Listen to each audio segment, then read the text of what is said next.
by introducing our artists who are here, as we always do. Say your name, say what role you play with the show, on or off stage, and tell us your favorite Hitchcock movie. I'm going to start with North by Northwest because nothing's better than Cary Grant running through the field with the airplane coming down. Fantastic. Mark, want to start us off? Yeah, I'm Mark Anderson Phillips. I play the role of the director, and my favorite Hitchcock film is probably Shadow of a Doubt. Ooh, I've not seen that one. Oh, you must, you must. I must. All right. George. Hi there, I'm George. I play Tony Wendis, and my favorite Hitchcock film currently is Strangers on a Train because Mark told me to watch it for this show. Mark has excellent taste. Nice. Nick. Hello, everyone. My name is Nick Mandraki. I play Inspector Hubbard in Dial M for Murder. And my favorite Hitchcock movie was also my grandmother's favorite Hitchcock movie, which is Vertigo. Ooh, good choice. Good choice. And a local angle as well. Mm-hmm. And I know we've got Karen here, our wonderful props designer. Karen, you want to introduce yourself?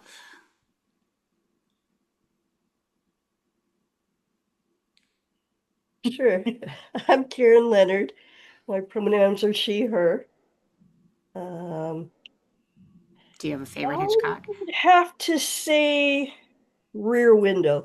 Oh, basically every title anyone's saying, I'm going to be like, ooh, because they're all so good. Yeah.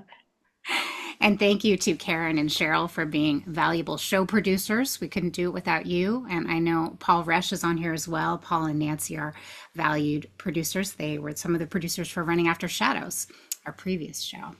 So thank you all. Mark, start us off. Tell us how you first got introduced to Dial M. Was it the original play? Was it the movie? Was it this version? Well, it was this version. I mean, I think a long time ago I had seen the film version of it, but I didn't really have much of a recollection of it. But Lisa was talking to me about the season and how she really wanted to get Dial M for Murder, and I've heard a lot about this adaptation because it sort of has reinvigorated the play. It has sort of not many people were doing it, the original Frederick Knott version anymore, but when the new adaptation came out, everybody was doing it. You know, they were doing it at the Globe in San Diego, and the Guthrie did it, and all these big regional theaters did it. So Lisa brought it, told me about it, gave me a copy, and she was actually having trouble getting the rights to the play. They weren't being very generous about giving the rights yet. I don't know if they were waiting for a bigger company in the Bay Area to do it or something like that. But sometimes happens. Yeah. But I have Jeffrey Hatcher's email address because I did a show with him years ago at Arizona Theater Company, and so and I know him to be a very lovely and generous man. And I just wrote to him and I asked him, "Hey, Lisa really," and he loves Lisa too. So as everyone does. So I asked him, "Can we? Is there a possibility that we could get the rights to this?" And he said, "Let me talk to my agent." And like a couple weeks later, the agent called Lisa and said, "Yep, you're all good." So fantastic. Yeah, so connections, I guess. Yeah. He seems like a really nice man. So Mark also directed Dr. Jekyll and Mr. Hyde, also by Jeffrey Hatcher in 2015, which was just a phenomenal show. George here was Jekyll.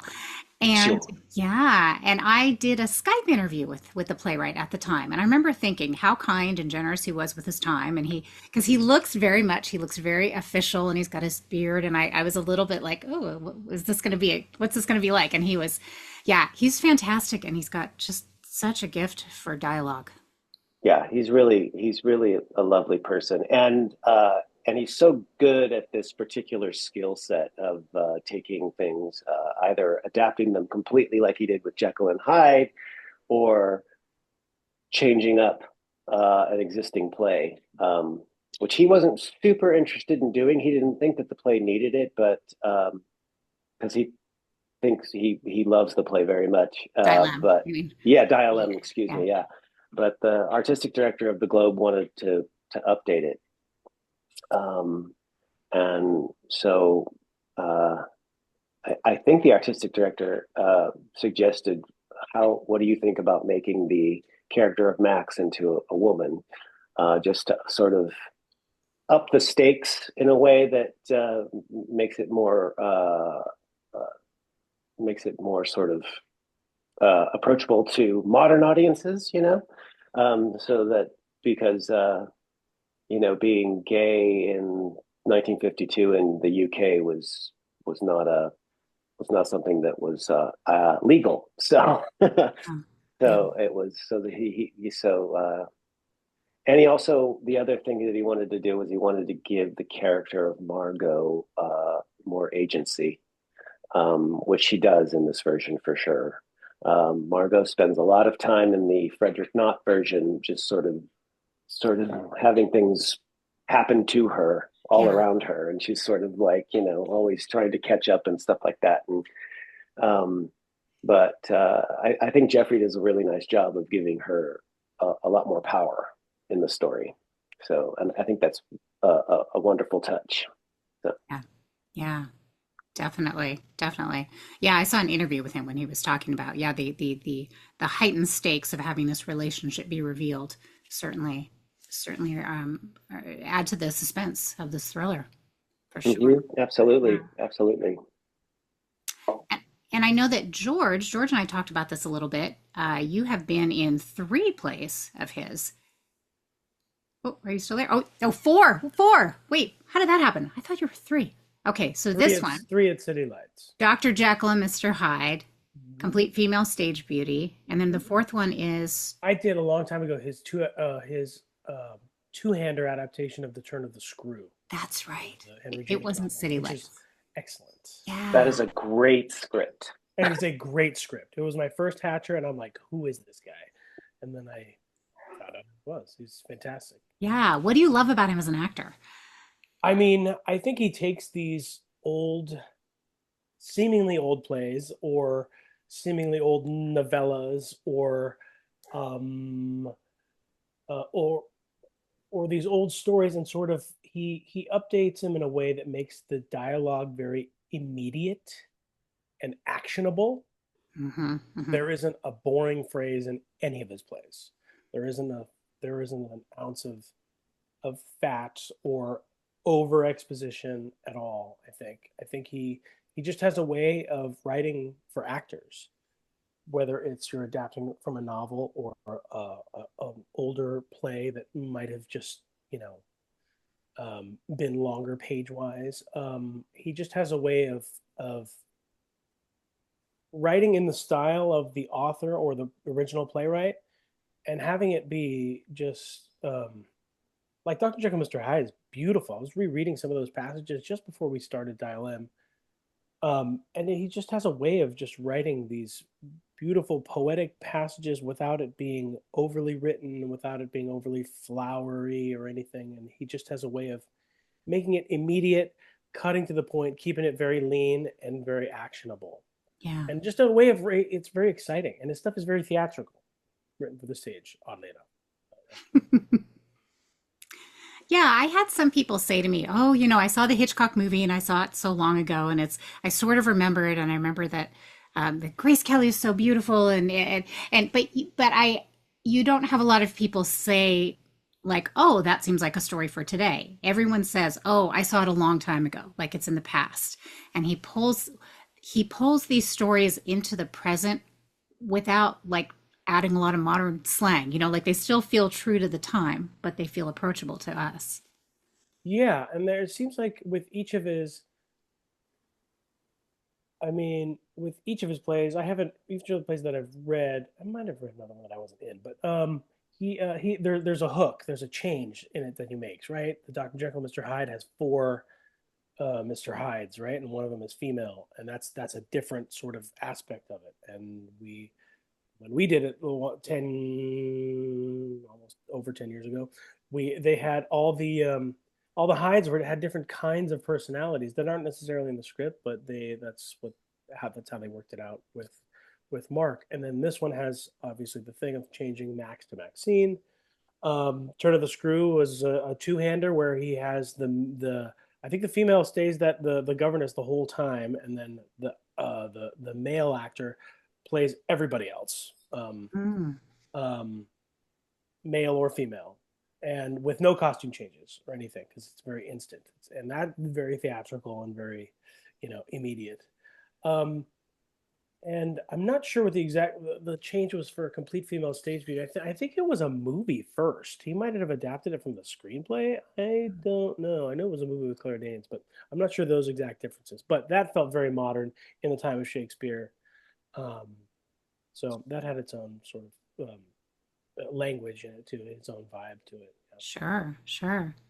So what we're saying is, if you can, if you get a chance to see any Jeffrey Hatcher play, do so. And if not, look them up and read them because they're just fantastic. I know Silicon Valley Shakespeare did the Jekyll and Hyde as well.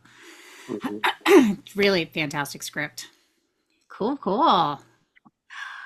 I've got, as always, a bunch of pictures that I'll be pulling up from time to time. And then for those of you who knew I didn't mention before, if you are an audience member and you've got a question, feel free to raise your hand, type something into the chat. I will just periodically say, anybody have any questions? But jump in if you want. Speaking of the show being cohesive, I got to pull up some images from set and lighting and stuff like that because it's all so cool. Who did not want to live in this set? Oh, beautiful. Ron Gaspernetti is our resident scenic designer and always does a fantastic job. And I should have asked, has everyone here seen the show? Type something into the chat if you haven't seen it yet, because we'll be sure not to do any spoilers. The scenic design and the lighting work together so well. There's a surprise in the set that you don't realize till the end of the show. I'm not seeing anybody typing, so I'm assuming that we've all seen it. How great was it when you realized that those walls could be seen through and that they weren't solid, and then suddenly there was light coming through them? I just love that. Ron had told me he was doing that, and I couldn't quite picture it until I saw it.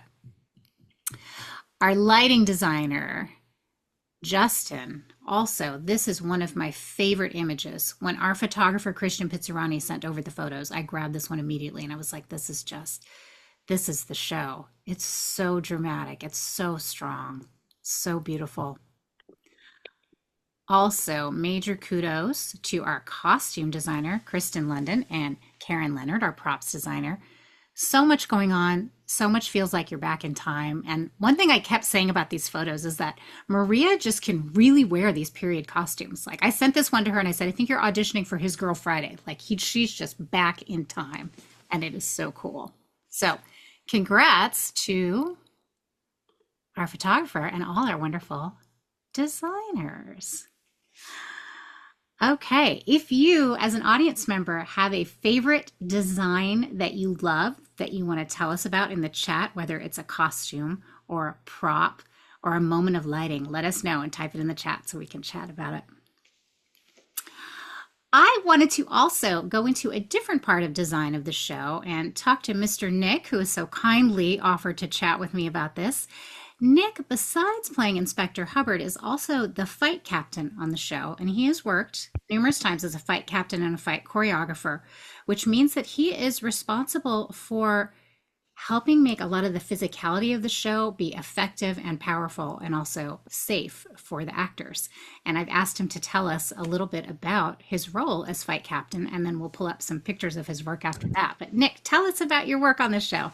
Obviously, you've got a big, kind of moment to deal with. Yeah, it's a joy to be in theater, whether on stage or as an audience, when you get to see physicality happen. I think when you're watching it in a movie, it seems so effortless, but even then, there's a lot of work that gets put behind it. So the thing that I love is just the vocal reactions from audiences whenever they see something physical.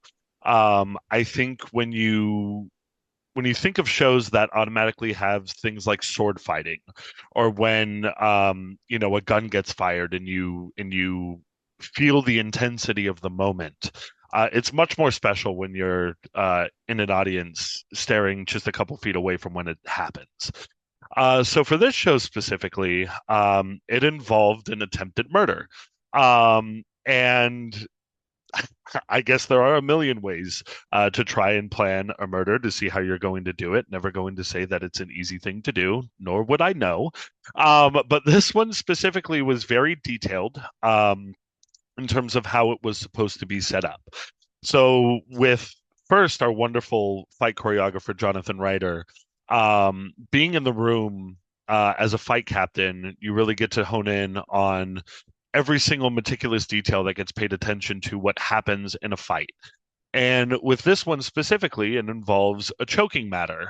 Now, obviously, you're not going to choke the person when you're choreographing this fight, but it is supposed to be believable. You're supposed to make it look like this could actually happen. But that is the joy of what fight choreography brings, is that it is a dance, and there are step-by-step procedures to make something like this so believable, but also make it extremely safe as well. So the fight choreographer's responsibility is really just to make the dance, to pin out each and every single moment that is written in the script, um, and also add your own kind of flair to it. I think sometimes the joy of theater is that it doesn't always have to be exactly scripted the way it is, other than the most important parts that, follow through with the story. But it is creating that wonderful moment of just fluidity throughout a fight scene. Um, and my job as the fight captain is to take notes on all of it, know the steps. That way, when we have a fight call, which is a set call time prior to the house opening for the audience, to run that fight once at 50% speed and the other what we call performance speed. So we run it twice every fight call, and my responsibility is to make sure that it goes smoothly.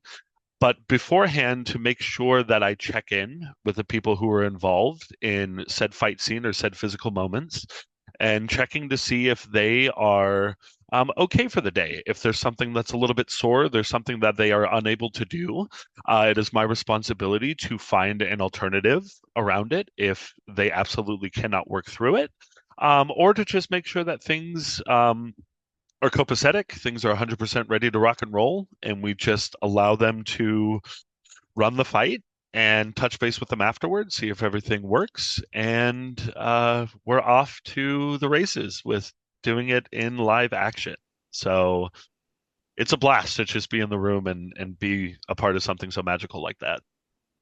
It's always interesting to watch the fight call too. Just the fact that you first do it at 50% speed and Mhm. then you do it performance speed. It's a really interesting moment of behind the scenes because it is like a dance. You see the actors. Like I saw Gwen and Drew come in and they're there and there's the desk and at first they're kind of, they're enjoying it. They're having fun. They're working together. And then that the second time when it's performance speed, it's like that's like everything clicks into place.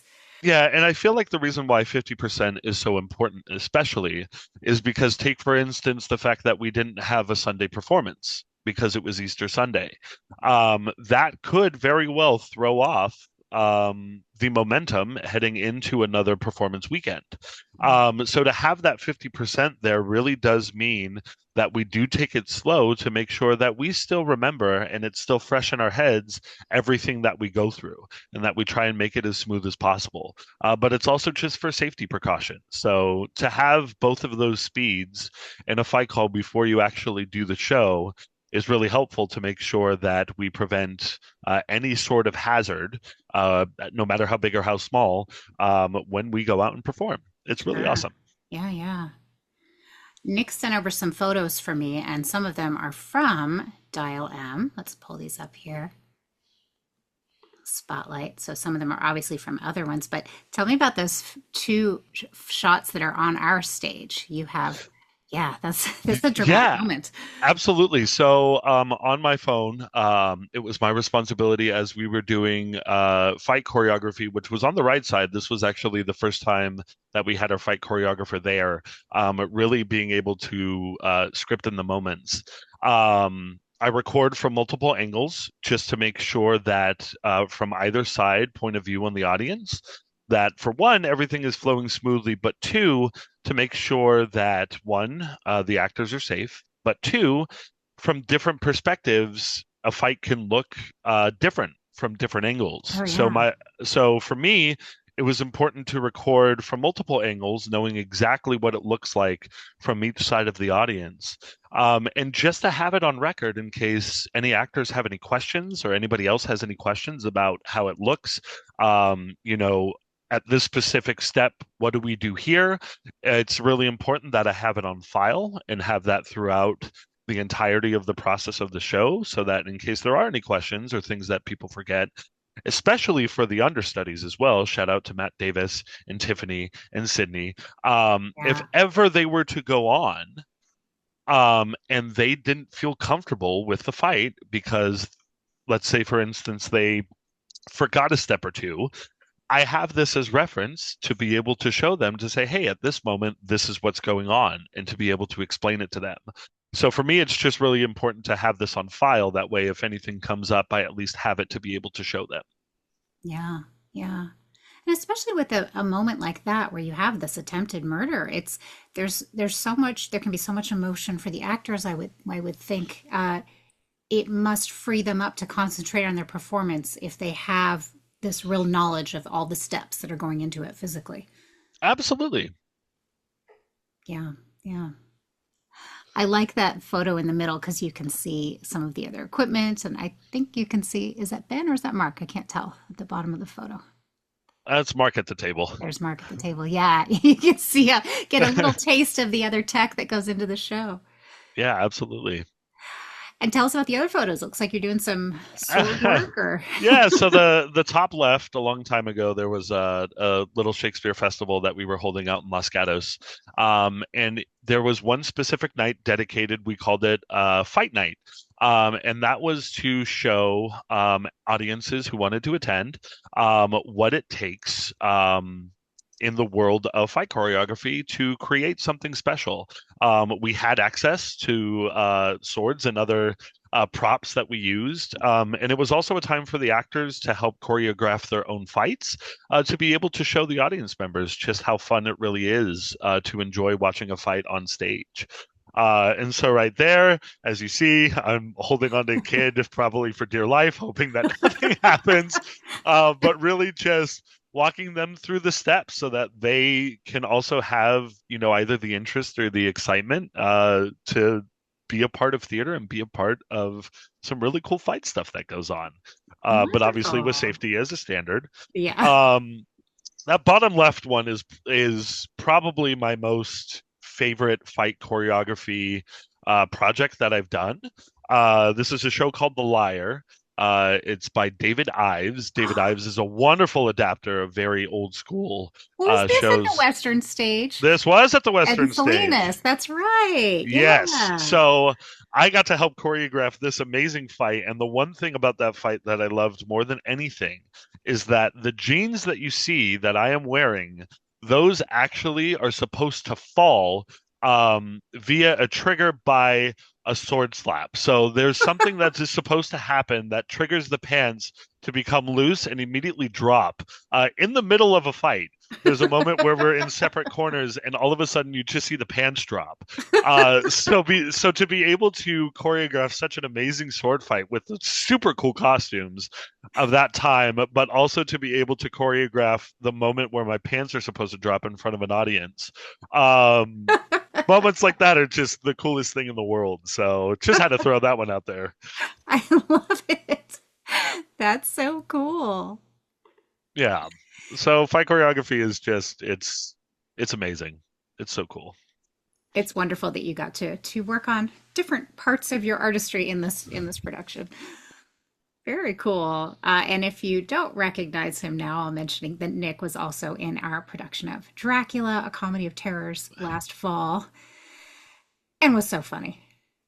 Such a Which I also was fight choreography for, but it didn't really it contained more of the um dare I say it, sexual aspects of Dracula Comedy of Terrors, in terms of, catching when someone jumps onto you, or, running away from a bat and, pretending to smack someone, but you're, smacking the person instead of smacking the bat, and a bunch of other really funny stuff. So it could be just as kooky, but obviously with a show like Dial M for Murder, it tends to be a little more serious. So the aspects of fight choreography indeed. can lean towards either hilarious or be as serious as can possibly be.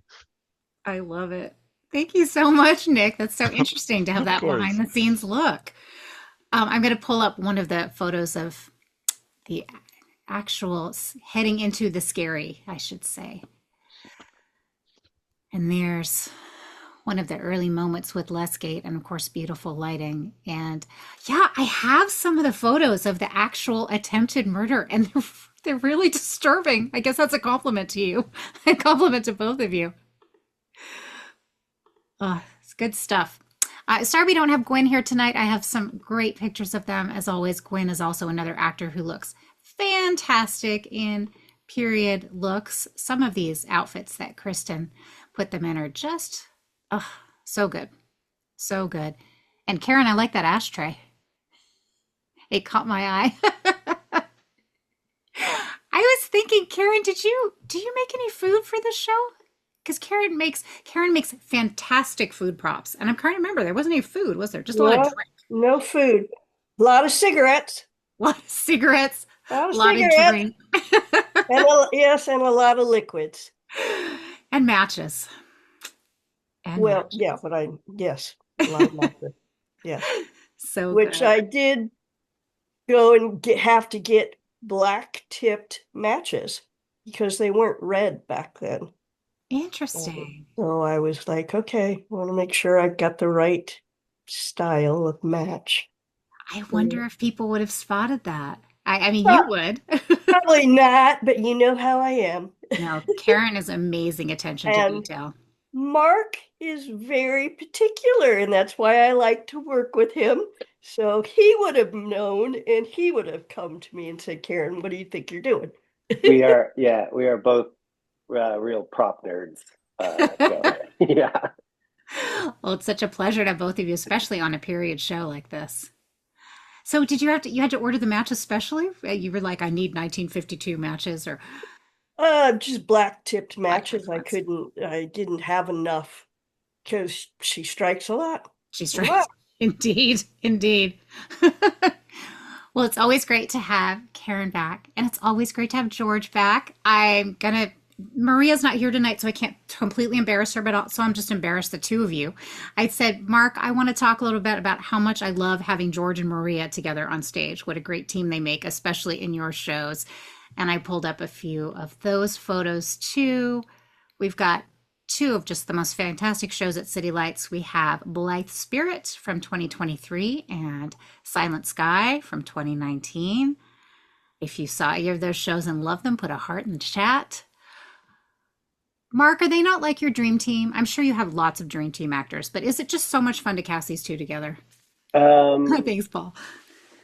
yeah, together and separately, I hope someday. I haven't. I think I've only worked with Maria and George as a pair. I haven't. I don't think I've worked with Maria without George in the show. I've worked with George 5 times, and I've worked with Maria 3. So, yeah, I remember seeing Maria in Merchant of Venice, and I was like, "Who the heck Mm. is this?" And I was slated to direct Silent Sky, and I just told Lisa I want to offer the role of Henrietta to Maria, and and I want George to play the other role in that too. What's his name, George? I can't remember his I know I name. can't remember either. Peter Just thinking Peter that. Shaw. Peter, Peter that's Shaw. right. Thank you. Yeah. Yes. I mean, it's not actually all that common that that you find these people that you want to be around all the time. The best way I can describe working with them is that over the course of many years, they they are artistic soulmates with me. Um, what they bring to uh, the rehearsal process and is something very special because they both are. I don't if I'm speaking out of turn, George. At any time, just hop in and say that's not true. You're a liar. You know, it's comfort. Yes, we're comfortable with each other, but we understand each other really well, and we both and all three of us just sort of. I feel like we inspire each other. Um, Stuff that I see them doing gives me ideas. Then I feed the ideas, the newer things that I'm thinking of to them, and it's very exciting and it's very inspirational to work with them. And the main thing is is that I love them very much, and that working with the two of them is one of the great joys of my life. It truly, truly, truly is one of the great joys of my life. And when I find people that I like, I stick with them. Um, and you know, and I have a pretty good instinct about that, about when I meet people in auditions and things like that. Uh, George, you didn't audition for Jekyll and Hyde. No, I just offered you that. No, I didn't know you then. I sure did audition for that. Oh, you did audition. Okay. We knew each other, but peripherally, not well. Okay. Okay. So yeah, and you know, I'm attracted to people before I work with them too. Like Nick, I've I love his work. I've admired his work for a long time, and just when I met him, you know, after a show that he was that we had both just seen, and I asked him about coming into audition for Dial M, and it was a long time ago, wasn't it, Nick? And you know, it's just I just I think I have a pretty good read on the kinds of people that I feel like, okay, I think I can hang with this dude. Um, and so, you know, but yeah, I mean, the inventiveness and the good humor and just their George and Maria are so supportive of the process, and it's just a true collaboration, and that's pretty rare. That part's actually pretty rare. You don't those kinds of it's just it feels like when I'm working with them that we're in a company, you know, and we sort of are because I've worked with them so many times. You know, we have this shorthand that we all, you know, we can sort of jump right in and start firing things back and forth. And of course, with George too, George and I are both. Of course, George is very exacting and brilliant at sound design, and I am extremely, extremely, extremely interested in sound design, and it's a very important part of shows for me when I direct. And George and I have a really good working relationship with sound. I will never forget when we were doing Jekyll and Hyde, and um, it was sort of, I think it was before I started using sound. I use sound in rehearsals. I start building cues and stuff in rehearsals so that the actors could get used to them and I can sort of hear, because I feel that the sound coming in early is really beneficial to sort of understanding the music of the piece as a whole. Um, I'm using sound and music from the very beginning, but I don't think I was doing that so much in Jekyll, was I, George? Can't remember. I think you were. Oh, You were using iTunes back then. It was oh, pre-Q. right. So it was really clunky. You hadn't taught me how to. Yeah, George taught me how to use the sound design program called QLab, which is the industry standard, which is Yeah. what they use at City Lights and stuff like that. So, yeah, that's right. You're right. I was like doing all sorts of weird stuff on the computer, jumping Right. around, You had trying to. you had a remote control too. It was like a it was Yeah, it well, was really we didn't know how it worked. You still had sound, probably. I okay. mean, a lot. Yeah, It was great. yeah, but it was kind of like caveman days. But I just remember, It wasn't like, caveman days. Yeah, It we go was back to the 2015. It wasn't that we go long back to ago. no. I'm saying in terms CDs of and mini my, discs and cassettes. yeah. Oh yeah, I remember those days, the Oh yeah. cassette days. But I'll never forget sitting down with George, and we just like went through all the cues, um, and sort of one by one over the course of like 3 hours, which is sort of what we do every show. But this was the first time we had done it, and we were listening to all this stuff, and and we're just like, we get kind of like we get kind of giggly and kind of like super excited about something when we're like, yeah, that's it, that's totally it. Yeah. Yep. Yeah, Yep. it's really, really, really fun. It's so fun. It's just it's a joy. It's a joy. And George and Maria are two of my dearest friends in the whole wide world. So I treasure the working relationship, and I treasure them as people too. So Wonderful. Oh, so Ditto, we're pal. all just gonna go like this for a minute. I saw Karen doing it too. We all kind of went like this. I know. so put that in your pipe and smoke it, George. Okay. There you go. Yeah, How that's dare you right. be so fond of your actors? Yeah. Yeah. Well, Oh, if I could just say something as well, and credit to George and Maria for being the wonderful people and actors that they are. I met both of them at City Lights in 2013. I was 20 years old, turning 21 when I had met them. And to now be on stage with them together, and thank you, Mark, for giving me the wonderful opportunity to be acting with both of them on stage at the same time. I had told George and Maria prior to it was, I believe it was a preview, before a preview. It was either Pay What You Can or Friday, official preview. I had told both of them that it was just an absolute honor because I had been looking up to them for such a long period of time, watching their work and me aspiring to be an actor like I feel like I am today. I wanted them to take that in, because I think it's just important that we all know that theater is a family, but what happens behind the scenes when it comes to actors is we build such a wonderful relationship with each other when we're going through a show, when we all know we have things to work on, things to continue to improve upon.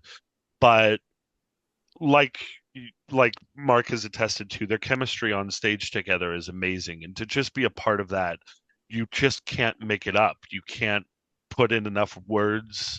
Um, so the only way I was able to express that is by looking at them in the eye and just going, I could not be happier and could not be more honored.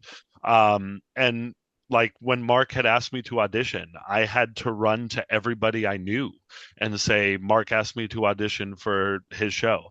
I Yeah, there aren't enough words to speak about how amazing this process has been, to work under Mark's wonderful direction and to work alongside George and Maria as actors on stage is just something that I will never forget. we all My go like brother, this Nick. again. Love you, Oh, brother. Love I you. love you. Love you guys. They are the Big love fest. Luntfontaines of City Lights. you love the inspector, even though he catches you in the act, George. Sort of. Kind of, sort of. George, George, you're such a good villain in this. You're such a good bad guy. He's so good. I know. Like, how much fun is it playing Tony? He's just so scheming and evil. I will say, I mean, a couple things. I don't really play this. I don't you This isn't usually my track of character. I Yeah. mean, it just doesn't come up as often as I don't know. But doing it and playing this guy through the guide and the under the baton, if you will, of Maestro Mark is much more colorful and gratifying than you could ever think. Because he says, "I see what you're doing here, and now I want you to do this." And then you make that choice, and you're like, wow, it's such a different color and a different feel. And then you watch Strangers on a Train, which you told me to write. He's like, I want you to watch this movie, and which I did before we opened, but I didn't tell you because I just wanted it to come through the work. um, uh, I Wait, wait, totally got wait. So he recommended that you watch it not just because it's a great movie, but because it would help inform yeah. There your are a work on lot the of show. similarities in terms of how he wanted me Oh, to the interesting. direction how you wanted me to play Tony. Remember, I mean, we can Interesting. go into so many details, but remember, bad guys don't think they're bad guys. Psychopaths don't think they're psychopaths. Sociopaths don't think they're sociopaths. They have their own reasons. And I will say something that we brought up one time. I'm not sure if Mark was in the room, but I was thinking about this at and my own rehearsal time and stuff. And I started to think that nobody is innocent. Everybody is guilty in this play of something, right? So I am the conspirator and the bad guy that does the worst thing, conspire to commit murder and hire to Well, commit murder, yeah. and I but everybody is doing something that they shouldn't be doing, right? So it's kind of a world of everybody is kind of has their fronts and they have their social side and they have their private side too. Um, Also, I will say it is very difficult playing a liar because you don't. There's a all of Act Two. I'm adjusting, playing. I'm working on Plan B because Plan A didn't work out the way I thought it would, and Plan B turns out to be Plan B. B1, B2, B3 because he improvises a lot in the moment. So literally, what I'm saying on the page it's a lot easier to play somebody who's telling the truth because you have to just really believe what those lines are. You have to really believe that you care about this person. You have to really believe that you want this. And usually the words tell you that. But when you're a liar, there's a whole other subtext underneath that. You're coming up with that in the moment. Or am I? Or I had to figure out, he doesn't tell you what you come up with in the moment, what is improvised brilliant, what is improvised in the moment. Yeah. Maria's character has a line that says, "You improvise brilliantly." Gwen's character has a line that says, "His great talent is charming people." So it's one of those. It's that old thing where you talk about in the script, you try to find out who you are. Listen to what other people talk about when they Mhm. refer to your character. That'll tell Mm. you who you are. I love how you said the bad guy doesn't think he's the bad guy. That's No. because he has a justification in his mind, probably for Yes. everything he's doing. Yeah. Yeah. And so a lot of that was like playing the hurt and the deception and the what if he was really truly hurt, even though he was a philanderer himself, and he doesn't think well, that it cuts both ways. Um, but yeah, really focusing in on playing the hurt and the deception, and what if he really truly loved Margot? He was in love with her and really hurt by that affair. And and that's an aspect of it. There's a couple times when I really lean in that direction um, in the text. Some of that comes at the end with that nonverbal look we have down left at the end. A lot of it is in that moment that we're saying to each other nonverbally, the hurt, I had no choice, and yet he's completely speechless and doesn't know what to say for the first time ever. For the whole play, he's improvising and In his lying, life. right, leapfrogging from this line to this line to this line, laughing his way out of that, and then at Mm. some point the rope runs out. Yeah, and that's of course why your portrayals are so compelling because he's not a one note bad guy. There is Yeah, all this subtext. There is all this stuff that he really believes, even if we don't believe it. yeah. Very And layered. finding that with Mark is just like the most rewarding thing because he's so open to all the colors that all these complexities and the colors that these characters bring. He will put you in a direction, say, try this, go here, yet he's so supportive about the ideas that you have, and then melding his ideas and your ideas, and it just becomes this combination of things at the end of everybody's choices. So it's really lovely. Yeah. Some directors will make you do something over and over again, either because it was their idea and they want you to try to work. And it is our job to try everything. I try everything. I say no, we shouldn't say no to anything that a director tries. Even we should try things more than once, even if it feels uncomfortable, do it over and over again, just in case there is something there. And sometimes there is something there. But if you try something 3, 4, 5 times and you're like, Mark, I'm just like, I'm not sure I can find a way to make it work. Don't do it. Do something else. We'll never force you to do something that, well, if you've really given it a chance, if it really doesn't ring true, he doesn't force that at all. Yeah, valuable trait for sure. Makes me wish I'd sat in on some of these rehearsals. Yeah, fascinating. And Mark is one of our fine Bay Area directors too that people forget, and so he comes at it having been in your shoes. He knows what he's asking of you. Everything he's done, he will do it in front of you. He'll do it first. He has done it, so there's that quality too. He'll always be the first one to the fight. If it isn't Nick might be the first to the fight, but yeah. Audience members, anyone have any questions for our wonderful artists or any comments, anything you'd like to say about the show? Feel free to pop up or type something into the chat. And it's okay if you don't. I did see some nice smile faces when I said, put some love in the chat. I saw some love in the chat. I saw some hearts popping up. That was very nice. Oh, it's a good show. Can we talk about the end, the murder on the wall? Because it's so good. Mark, where did that idea come from? We've all seen the show. So the murder on the wall. Where did that idea come from? There was a production that a couple of years ago. I don't remember what theater it was at. I don't know if I ever knew. That they had a gigantic sort of Liechtenstein-esque sign that said murder across the proscenium of the stage. It was a proscenium space, and it was there the whole time. And Ron just he just sort of said, I really like that, but I don't want to have it out there all the time, so I'm just gonna put it behind the scrim wall, and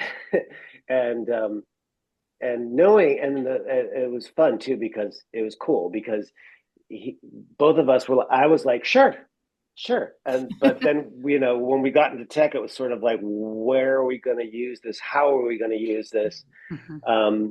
Is it gonna come up and go away at various points in the show? And like when we see through the wall, we had to sort of sculpt those moments. I didn't want the wall to be translucent for every single time someone came to the door, and it had to only be translucent at very specific moments when the staircase is being used. So he really thought it was a cool idea, and I said, sure, that sounds like a good idea to me. And then I arrived at I thought that I think it would be really cool to really build it into the very end as a final kind of button to the whole show, and I think it works very brilliantly. It's so good.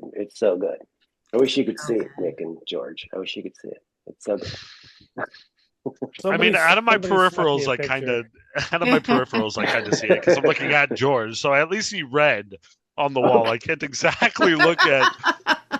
the murder. But what I After we also close, hopefully we can see a picture if Christian got something. Oh yeah. I just haven't good. put those photos out in the world because I didn't No, I want to know. spoil it. No, But yeah, no, I we have. can't wait to see it. That would be Yeah. amazing. But yeah, one thing about that as well, just really quick, is that we get and hear an audience reaction every time it gets lit.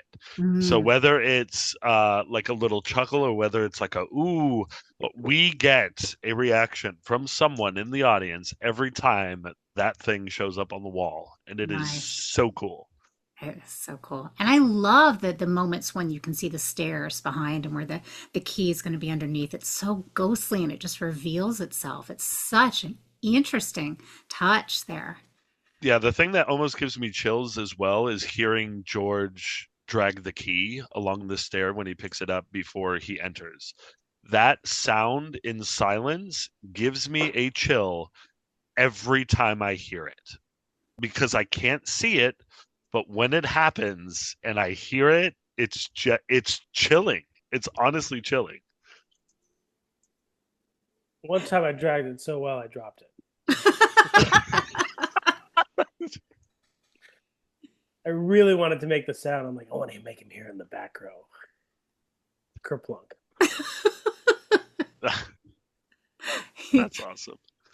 There's a nice comment in the chat I wanted to say too. For those of you watching in the future on YouTube, nice comment from Tom says, I had a great time. Oops, let me just move that. I have a great time with the play and all of the actors are compelling. Believe it or not, I'd never seen it as a play or a film, so I was on the edge of my seat. Thank you, Tom. And Tom said, I heard it in the back row, the sound of the key. That was Well for you, done. Tom. That was for you. And the music's so great too. And George, as the sound designer, you chose all that music. No, Mark did. Mark is very hands-on with Never the mind, music George, and you the did time. nothing. Good job, Mark. That I gotta throw it where it's where credit is due. that is not true. George does a lot. George, no, we are a team. We are a team. We are co-sound designers in many ways. But Mark chooses a lot of the Oh, that's right. You're co-sound We're- designers for this show. We're, Yeah. we're co-sound designers in life and in life, theater. yes, on Tuesdays and Thursdays. We have joint custody. Joint custody of the sound design. That's right. Yes. We worked out a deal. We got a great mediator. George, I love the look on your face when Nick was saying how that sound gave him chills. Because I don't know, maybe he's never told you that before, but it was kind of like, oh, it worked. I think we've talked about it as a group, but no, I didn't hear him. I never heard him say that. He is right there. He's right within earshot of that. And another thing about, which is great. That's awesome. That's why they chose to do that. Another thing, like about seeing the stairs, the first time it was done in the round, so I'm sure that's a whole different experience. I'm sure everybody saw the stairs from a different angle, but you almost can't imagine seeing this play without seeing the whole action on the stairs. I mean, the whole plot is about the keys under the stairs. And so I'm glad we pushed for Ron to be more and more experimental with this set so we can see the stairs. Because it just adds an element of, you wouldn't see Lesgate put the key back. You wouldn't see me go at the end. And Mark told me to really take my time at the end about considering taking the key as a last resort and look up the stairs and look down the stairs. And so that's a whole element that you're not going to get. And this play has done a lot around the country right now. Mm-hmm. But not right. And just with the way the scrim is on the wall with the lighting, and then not having any action on the stage to allow that entire moment to sink in and have all eyes on that particular moment, I think is the thing that really sets it off. So knowing that when that light comes on and you see the stairs, everyone's eyes go right to it. So having the direction of not having anything else happen on stage, but really just taking in the fact that he's going to take that key and he's going to come in because he hasn't been able to yet. Again, it just adds to that element of, oh my gosh, what is going to happen? And God, Justin and his lighting, like we have not stopped talking about how amazing it is. With his first time doing lighting at City Lights, like, oh my God, We can't speak highly enough about it, and we haven't talked about it enough. It is Mhm. just, it's stellar. Oh, when Margot's in the room listening to the radio and the light is coming out from the bedroom, it's so good. It's so good, so good. And very fun to act in too. That Oh, I that darkness bet. and that all that smooty side light. And a lot of people comment on the lighting because Justin and Mark really they're doing a lot of things that are not necessarily that's not realistic lighting at all, right? Sometimes you do a realistic interior and it's lights up and lights down and do the lamps go on, do the lamps not? But a lot of times the lights swell and all of a sudden we're in this a minute and a half fade into a red and it's dialogue driven and stuff like that. So a lot of bold choices like that Mhm. because there's the walls are made of scrim, and why not make those choices, right? It works. It works so well. It is a strong show. Well, my friends, we are coming up on 8 o'clock. If anyone else has a question or anything else to say, it's your last chance. It's Oh, also I very, I have yeah. something to say. For those of you who are in the area, starting April 17th through May 31st, the Stanford Theater in Palo Alto is having a Hitchcock Festival. So, Nice. yeah, and they are showing Dial M for Murder on the 9th and 10th of May.